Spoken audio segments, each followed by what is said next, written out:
बातमी बळीराजाची. सहप्रायोजक आहेत अक्कुदास दूधकांडी. शुद्ध आयुर्वेदिक चूर्ण, सर्व दुभत्या व पाळीव पशुपक्ष्यांकरिता.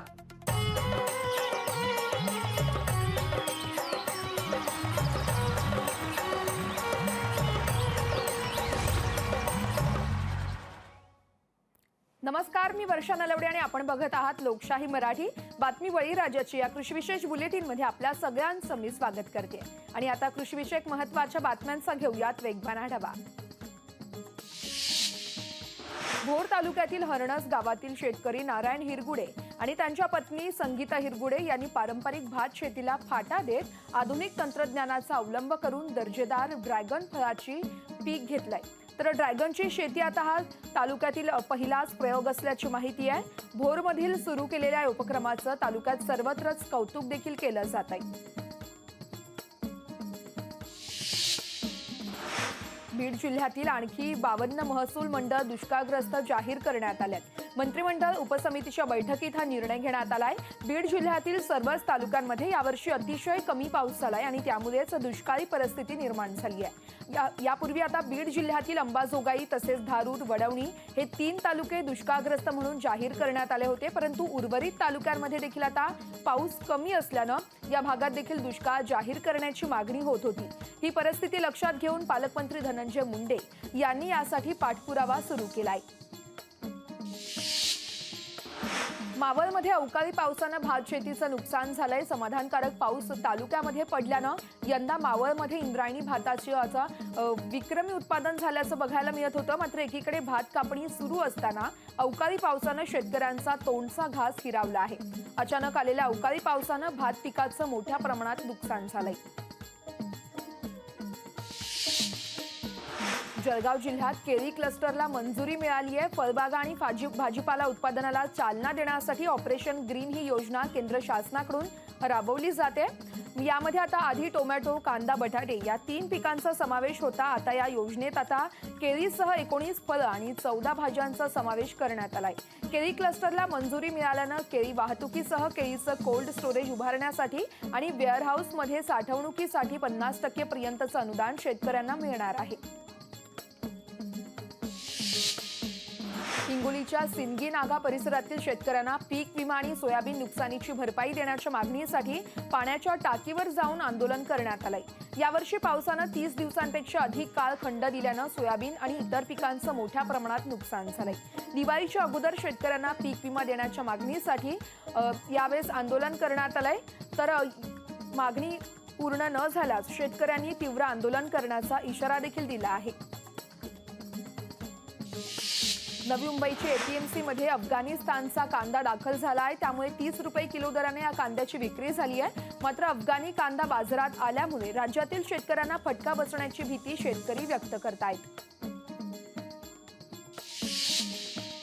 नाशिक, अहमदनगर जिल्ह्यामध्ये ऊस गाळप हंगामाला सुरुवात होणार असल्यानं नांदगाव, मनमाड भागातून शेकडो ऊसतोड मजूर बैलगाड्यांमधून सहकुटुंब साखर कारखान्याकडे निघाले आहेत. नांदगाव, मनमाड या भागांमध्ये ऊसतोड मजुरांचे अनेक तांडे असून दरवर्षीच हे मजूर 4 महिन्यांसाठी वेगवेगळ्या साखर कारखान्यावरती जात असतात. परभणीच्या मानवत बाजारमध्ये आता यंदाच्या कापूस हंगामातील बाजार समितीच्या कापूस खरेदी सुरू करण्यासाठी मुहूर्त लागला आहे. दिवाळी पाडव्याच्या शुभमुहूर्तावरती 14 नोव्हेंबर पासून कापूस लिलाव सुरू होतोय. तर यार्डामध्ये कापूस लिलाव करताच शेतकऱ्यांना पुढील 24 तासांमध्ये संबंधित जिनिंग व्यापाऱ्यांकडून विक्री केल्याची कापसाची रक्कम देखील द्यावी लागणार आहे. तर रक्कम न मिळाल्यास 7 दिवसांच्या आत बाजार समितीकडे तक्रार करा असं आवाहन बाजार समितीकडून करण्यात आलंय. लासलगाव पाठोपाठ आता मनमाड कृषी उत्पन्न बाजार समिती देखील 10 दिवस बंद असणार आहे. दिवाळीनिमित्त व्यापारी लिलावात सहभाग घेणारच नाहीयेत. त्यामुळे तब्बल 10 दिवस कांदा लिलाव ठप्प असेल. केवळ लासलगाव, मनमाडच नव्हे तर जवळपास नाशिक जिल्ह्यातील बहुतांश बाजार समित्या या देखील व्यापाऱ्यांनी दिवाळीच्या निमित्तानं लिलावात सहभागी न होण्याचा निर्णय घेतलाय.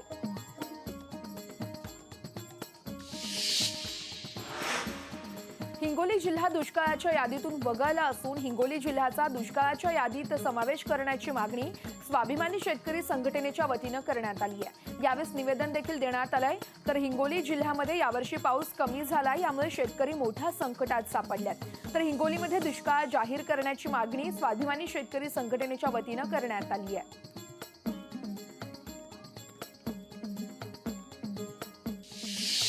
आता कृषीविषयक बातम्या सविस्तर बघूयात। राज्यातील आणखी 959 महसूल मंडळांमध्ये दुष्काळ जाहीर करण्यात आलाय। मंत्रिमंडळाच्या बैठकीत हा संपूर्ण निर्णय झाल्याची माहिती आहे। याआधी राज्य सरकारनं 40 तालुक्यांमध्ये दुष्काळ जाहीर केला होता, मात्र त्यानंतर शेतकऱ्यांमध्ये नाराजीचं वातावरण बघायला मिळालं होतं आणि यानंतरच मंत्रिमंडळ बैठकीत हा अत्यंत महत्त्वपूर्ण निर्णय घेण्यात आलाय। मंत्रिमंडळ समितीने 75% कमी पाऊस असलेल्या 359 महसूल मंडळांमध्ये दुष्काळ जाहीर करण्याचा निर्णय घेतलाय।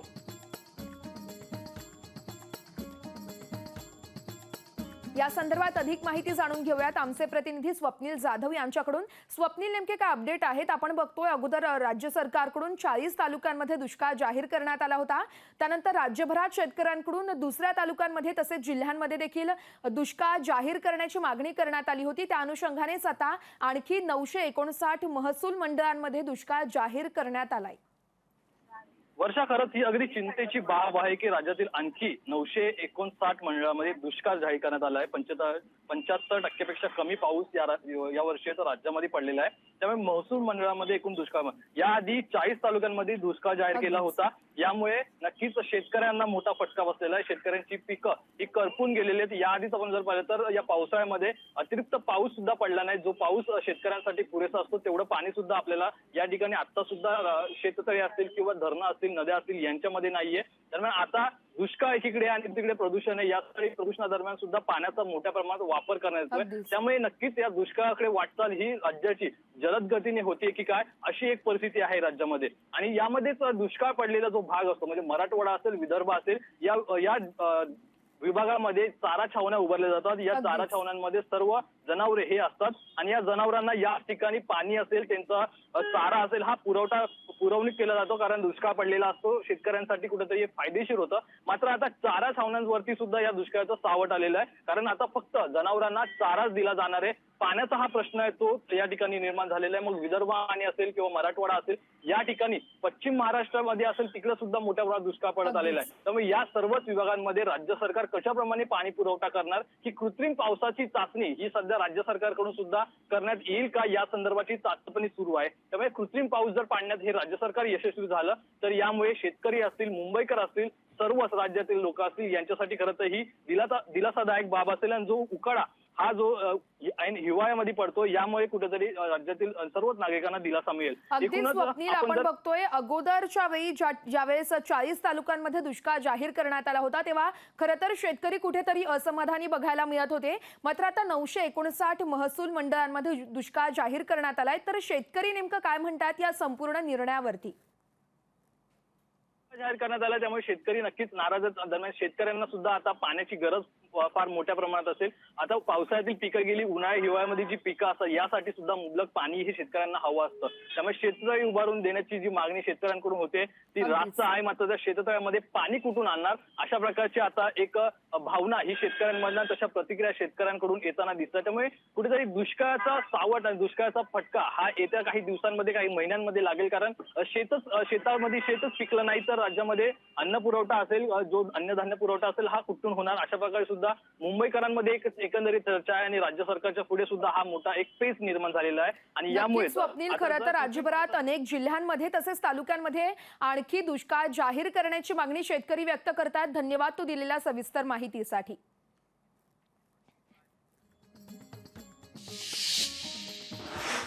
तर एका शेतकऱ्याने कृषी मंत्री धनंजय मुंडे यांना भावनिक पत्र लिहिलंय।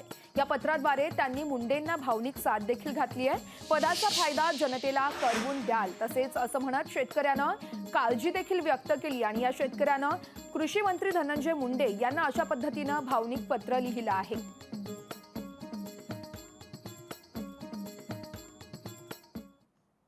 यावर्षी कुठे अतिवृष्टी झाली तर कुठे दुष्काळामुळे शेतकरी होरपळला, परंतु राज्याच्या कृषी मंत्रीपदावर आपण विराजमान असल्याने प्रत्येक शेतकऱ्याला एक आशेचा किरण दिसला।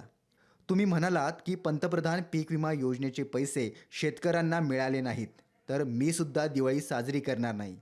तेव्हाच आम्हाला वाटले की आमच्या घरातील कोणी कृषीमंत्रीपदावर विराजमान आहे. आपण शब्द पाळला, खरा करून दाखवला. राज्यातील 35 लाख शेतकऱ्यांना 1700 कोटी रुपये वितरित झाले. खूप खूप अभिनंदन. आपल्या बीड जिल्ह्यात 7 लाख शेतकऱ्यांना 241 कोटी रुपये मिळणार आहेत. त्याबद्दलही आपले हार्दिक अभिनंदन. आम्हाला खात्री आहे की आपल्या पदाचा आपण असाच फायदा गोरगरिबांना मिळवून द्याल.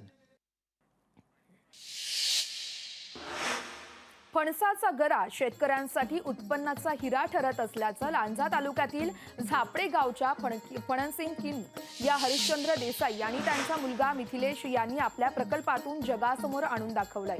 कोकण म्हटलं की आंबा, फणस, काजू ही नावं समोर येतात, परंतु आंबा आणि काजूप्रमाणे फणसाची लागवड त्यांनी केली आहे. जगभरातील जातींमध्ये 86 प्रकारच्या जातीचे 1500 फणसांची लागवड त्यांनी केली आहे. तर सर्वसाधारणपणे मे आणि जूनच्या सुरुवातीलाच त्यावेळेसच फणस होत असतो.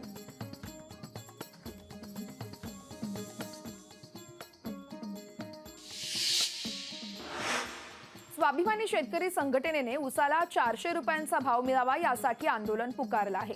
जिल्ह्यामध्ये काही ठिकाणी आंदोलन तीव्र होत आहे, तर संपूर्ण आंदोलन हे कोल्हापूर जिल्ह्यात केलं जात आहे. आपण बघतोय मात्र कारखानदार त्याला जुमानतच नाहीयेत, म्हणून राजू शेट्टी यांच्या नेतृत्वाखाली प्रत्येक साखर कारखान्याच्या चेअरमनच्या दारात खरडा भाकरी आंदोलन करण्याचा निर्णय घेण्यात आलाय. जे गेल्या वर्षी जे गळीत हंगाम झाला आहे त्याला 400 रुपये आणि चालू हंगामाचे 35 रुपये अशी घोषणा केली होती. आणि अद्यापही कुठल्याही कारखान्यानं कोणतेही आतापर्यंत साहेब ठिय्या आंदोलन करीत आहेत त्या दिवशीपासून कोणीही कोंडी फोडलेलं नाही, कुणीही काहीतरी 400 रुपये देतो म्हटलेलं नाही आणि कोणीही 35 रुपये घोषित केलेलं नाही.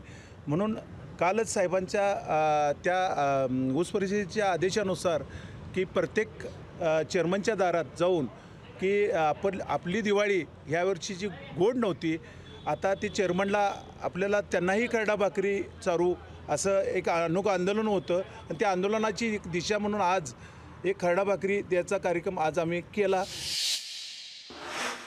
हिंगोली जिल्ह्यातील 5ही तालुक्यांमध्ये यावर्षी पावसाचा मोठा खंड पडल्यानं शेतकरी आर्थिक अडचणीत सापडलाय. त्यामुळे हिंगोली जिल्ह्यात दुष्काळ जाहीर करावा अशी मागणी आता शिवसेना आमदार संतोष बांगर यांनी मुख्यमंत्र्यांकडे केली आहे. तर बांगर यांनी मुख्यमंत्री एकनाथ शिंदे यांच्याकडे तसं निवेदन देखील दिलं आहे. हिंगोली जिल्ह्यात यावर्षी पाऊस नसल्यानं सोयाबीनच्या उत्पादनात मोठी घट झाली आहे. अनेक शेतकऱ्यांना दुबार पेरणी देखील करावी लागली आहे. यावर्षी सोयाबीन पिकावर विविध रोगाचा प्रादुर्भाव झाल्यानं शेतकरी अडचणीत सापडलाय आणि प्रशासनानं तात्काळ शेतकऱ्यांना पीक विमा द्यावा ही मागणी देखील करण्यात आली आहे. तर हिंगोली जिल्ह्यात दुष्काळ जाहीर करावा अशी मागणी आमदार संतोष बांगर यांनी मुख्यमंत्री एकनाथ शिंदे यांच्याकडे केली आहे. मी या महाराष्ट्राचे मुख्यमंत्री आदरणीय एकनाथभाई शिंदे यांची भेट घेतली आणि त्यांना सांगितलं की हिंगोली जिल्हा हा दुष्काळ जाहीर करा. आणि साहेबांनी ती आमची मागणी तुम्हाला सांगतो की आम्हाला सांगितले की याच्यामध्ये काही तालुके मग कळमनुरी असेल, हिंगोली असेल, औंढा असेल, शेनगाव असेल, वसमत असेल, या ठिकाणी सर्व हिंगोली जिल्हा हा दुष्काळग्रस्त तुम्ही जाहीर केला पाहिजेत. कारण की या सोयाबीनचा जर विषय जर बघितला तर एका शेतकऱ्याला एका थैलीला एका एकराला 2-2, 3-3चा उतार आलेला आहे. जे लावलं ते सुद्धा निघलेलं नाही.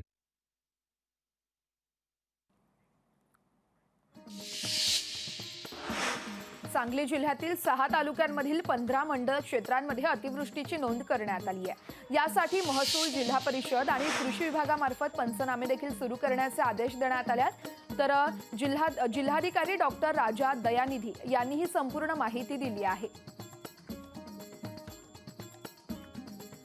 मागच्या 2 दिवसामध्ये 8 तारीख आणि 9 तारीखमध्ये काही पडलेले अवकाळी पाऊस जिल्ह्यामध्ये काही भागात पडलेली आहे. त्याच्या संदर्भात आपण जिथे जिथे अवकाळी पाऊस पडलेली आहे त्या पावसाळ्यामध्ये जिथे जिथे पीकचं नुकसान झालेले आहे तिथे ऑलरेडी आम्ही जिल्हा परिषद, रेव्हेन्यू यंत्रणा आणि कृषी विभाग त्यांना सूचना दिलेली आहे. त्यांना ताबडतोब पंचनामा करून जिथे जिथे नुकसान झालेले, पीकचं नुकसान झालं असेल, घराचं नुकसान झालं असेल तर तिथे ताबडतोब उपाययोजना करून पंचनामा करून वरती पाठवण्याबाबत आम्ही ऑलरेडी सूचना दिलेली आहे. ब्रेकनंतर तुम्हा सर्वांचं पुन्हा एकदा स्वागत. साताऱ्यातील कराड, पाटण तालुक्यांमध्ये 2 दिवसांपूर्वी झालेल्या अवकाळी पावसामुळे रब्बी हंगामातील अनेक पिकांचं मोठ्या प्रमाणात नुकसान झालंय. सध्या पाटणमधील मराठवाडी या डोंगर दऱ्यांमधील गावांमध्ये भात काढणीला सुरुवात झाली आहे. मात्र अवकाळी पावसामुळे नुकसान झालेल्या शेतकऱ्यांच्या हातातोंडाशी आलेला घास हा अवकाळी पावसानं हिरावून घेतल्याचं चित्र बघायला मिळतंय. या संपूर्ण परिस्थितीचा आढावा घेतलाय आमचे प्रतिनिधी शशिकांत सूर्यवंशी यांनी. आपण पाहूयात. सध्या अवकाळी पावसानं सातारा जिल्ह्यातल्या पश्चिम घाट परिसरामध्ये मोठ्या प्रमाणात नुकसान केलेलं आहे. या परिसरामध्ये सध्या भात पीक आहे ते काढणीला आलेलं आहे, तर काही ठिकाणी जे पीक आहे ते आता अजूनही काढणीच्या प्रतीक्षेत आहे. अशा पिकांना हा पाऊस फायदेशीर आहे. तर ज्या ठिकाणी जे परिपक्व असलेलं पीक हे आता नास्तानबूत झालेलं आहे आणि गळून पडल्याचं चित्र आहे ते सध्या या परिसरामध्ये आपल्याला पाहायला मिळतंय. आपण अशाच एका शेतामध्ये आलेलो आहे. भाताची शेती आहे आणि आपण बघू शकता या ठिकाणी मोठ्या प्रमाणात जे आहे ते भाताचं पीक आपल्याला या ठिकाणी पाहायला मिळतंय. हे विशेषतः काही पीक परिपक्व झालेलं आहे, तर काही पीक हे परिपक्व होण्याच्या मार्गावरती आहे. आपल्याला यातला फरक समजतोय की या ठिकाणी एक हिरवी शेती आहे आणि एका ठिकाणी आपल्याला साईडला पाहिली तर ती परिपक्व झालेली शेती आहे. या शेतीमुळे जे आहे ते आता शेतकरी दुहेरी संकटात सापडल्याचं चित्र आहे ते या निमित्तानं आपल्याला पाहायला मिळतंय. कारण जर आपण पाहिलं तर या परिसरातला हा मुख्य व्यवसाय हा शेती आहे आणि शेती व्यवसाय असल्यामुळे या ठिकाणी भात शेती ही पावसाच्या जीवावर अवलंबून असते. आणि आता आपण जर पाहिलं तर या पावसाच्या जीवावरती अवलंबून असलेली शेती ही आता कुठेतरी अडचणीत आली असल्याचं चित्र आहे ते पाहायला मिळते. साधारण पाटण तालुक्यामध्ये 25,000 हेक्टरपेक्षा जास्त क्षेत्रावरती रब्बी हंगामाचं पीक घेतलं जातं आणि हे पीक आता कुठेतरी धोक्यात आल्याचं चित्र आहे. आपल्याबरोबर काही शेतकरी महिला देखील आहेत, त्यांच्याशी आपण बातचीत करूया. आजी, काय सांगाल की या ठिकाणी यंदा तुमच्याला भात शेती कशा पद्धतीनं भात मिळणार आहे? भात सर्व बुडलं, अजूनपर्यंत पाऊस पडला नाही आणि कुठं थोडं पाण्यावर लावलं ते पाणी सर्व हे आता जनावरांनी काय खाल्लं, काय जिमनीव. आता हे पाऊस पडतोय तर सगळं हे बघितलं जिमनीव सगळं झडून जिमनीव जातंय. मग काय आम्हाला फायदा आहे याचा? नाही, अजून लय हिरवी आहेत, दुधाव आहेत अजून तरी त्यासाठी आता हा पाऊस पडलेला आहे, हा फायदेशीर असणार आहे का? ते ह्यो पाऊस आलं नाही त्याला फायदेशीर आहे, पण आलंय ते पाक खाली जिमनीव गेलंय. नक्की जर आपण पाहिलं तर या ठिकाणी शेतकरी देखील दुहेरी संकटात सापडलेलं चित्र आपल्याला पाहायला मिळतं. शेतीचं पंचनामे करून याला मदत, या संपूर्ण शेतकऱ्यांना मदत मिळावी अशी मागणी जी आहे ती शेतकऱ्यांकडून होताना आपल्याला पाहायला मिळते. शशिकांत सूर्यवंशी, लोकशाही मराठी, कराड. शेतकरी आधीच संकटात आहे, त्यातच आता वीज वितरण कंपनीकडून विजेचा लपंडाव सुरू असल्याचं बघायला मिळतंय. यामुळे शेतकऱ्यांच्या संकटात अधिकच भर पडली आहे. रब्बीसाठी पूर्ण वेळ वीज द्यावी, तसेच नादुरुस्त रोहित्र तातडीने बदलून द्यावं, अन्यथा महावितरणचे कार्यालय जागेवर ठेवणार नाही असा इशारा शेतकरी नेते रविकांत तुपकर यांनी दिलाय. सध्या रब्बी हंगाम चालू आहे. या रब्बी हंगामामध्ये शेतकऱ्यांना महावितरण वीज द्यायला तयार नाही. जळालेले ट्रान्सफॉर्मर ताबडतोब देत नाही. 8 तास वीज देण्याच्या नावाखाली 50 वेळा यांची लाईट जाते. आम्ही रब्बीचा हंगाम करायचा कसा? एकतर यावर्षी पाऊस नाही, पावसाचा खंड पडलेला आहे आणि अशा परिस्थितीमध्ये थोडाफारच रब्बी हंगाम कुठेतरी हिंमत करून आमचे शेतकरी करतायत. परंतु महावितरणच्या आडमुठ्या धोरणामुळं आज शेतकरी हा अडचणीत सापडलेला आहे. मी संबंध एल्गार यात्रेच्या निमित्तानं गावोगावी जातो आहे. प्रत्येक गावात महावितरणची तक्रार त्या ठिकाणी केल्या जाते. मी राज्य सरकारला आणि महावितरणला सांगू इच्छितो की तातडीनं शेतकऱ्यांना रब्बी हंगामामध्ये पूर्ण वेळ वीज द्या. आणि यासह बुलेटिनमध्ये आता आम्ही इथेच थांबतोय. ताज्या बातम्यांसाठी बघत राहा फक्त लोकशाही मराठी.